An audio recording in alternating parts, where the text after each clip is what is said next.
Châteauroux, 14h30.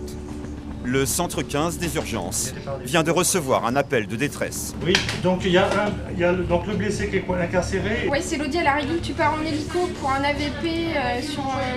C'est un mec qui est incarcéré dans son véhicule. Il est conscient, merci. Un grave accident de la route vient de se produire. Une équipe du service aide médicale urgente décolle de l'hôpital.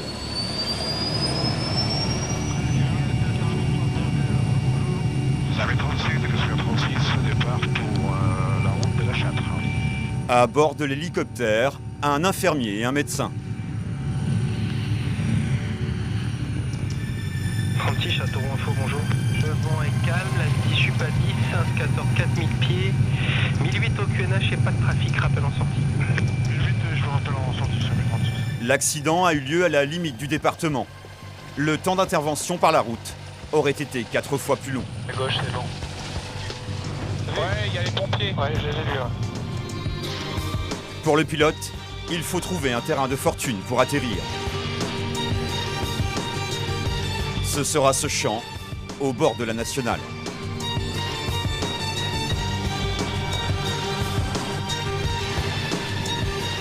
Sur la scène de l'accident, c'est le chaos. Sur des centaines de mètres, des débris témoignent de la violence de l'impact. Un camping-car a même été projeté dans un fossé. Les 2 passagers sont blessés. Pour le couple de retraités, les vacances sont terminées. L'autre véhicule n'est plus qu'un tas de tôle froissée. C'est bon. Ça sera la victime numéro 3.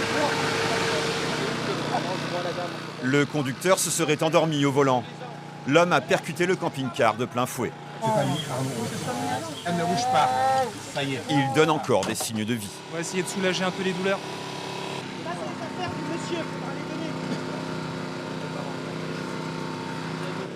C'est inquiétant pour l'instant, mais on va le réévaluer une fois qu'il est désincarcéré, on va dire. Sous un soleil de plomb, les pompiers découpent la carlingue pièce par pièce.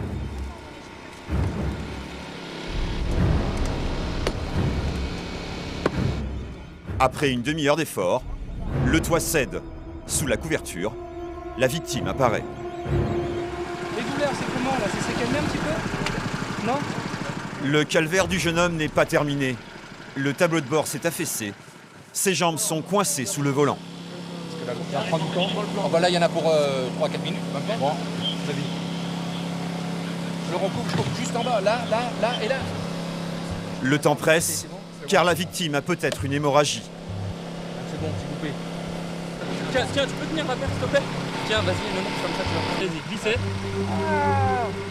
Là. Allez, vous arrêtez pas, c'est bon. Allez, on sort.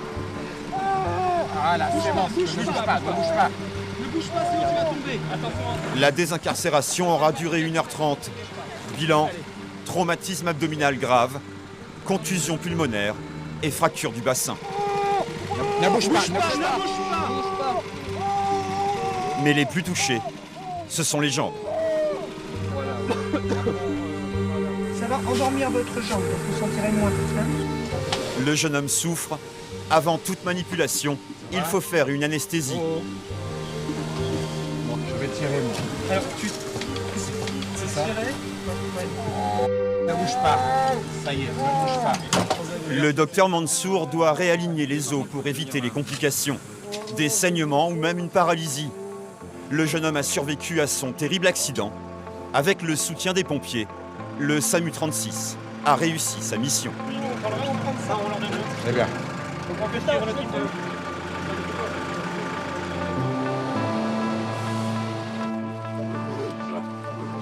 Ouvre les yeux.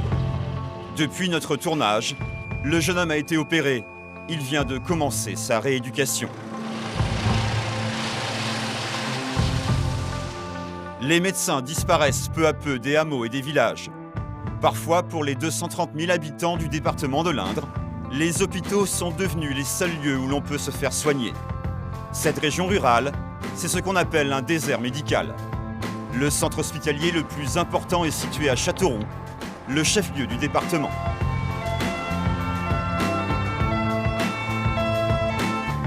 En 2012, les urgences ont soigné autant de patients que d'habitants. Jusqu'à 200 par jour, 2 fois plus qu'il y a 10 ans. Résultat, la salle d'attente et les couloirs sont surchargés. Le service est sous tension. Bonjour.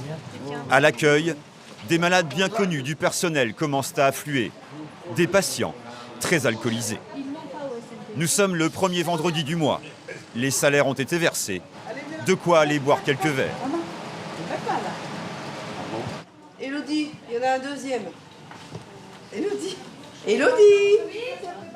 Non, vous restez sur le brancard. Un homme de 42 ans vient d'arriver. Il veut déjà repartir et son comportement inquiète la secrétaire d'accueil.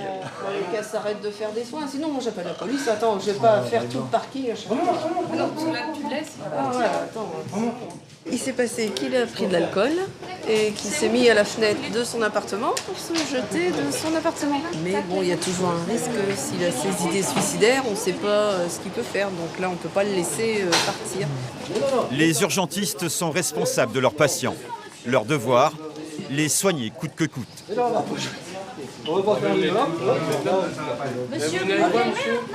Oui, alors vous voulez Allez, faire. doucement, monsieur. C'est bon, maintenant. Calmez-toi. Allongez-vous là. Là. Monsieur.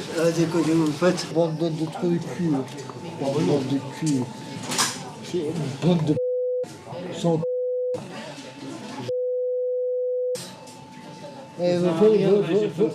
Ah oui, mais tu fais quoi là? Tu fais quoi là? Ce sont des gestes d'urgence. On peut dire que c'est des gestes d'urgence. Pas de vigile ni de service de sécurité disponible à cet instant. Le patient agité monopolise 3 soignants. La situation peut dégénérer à n'importe quel moment. Seule solution, appeler la police.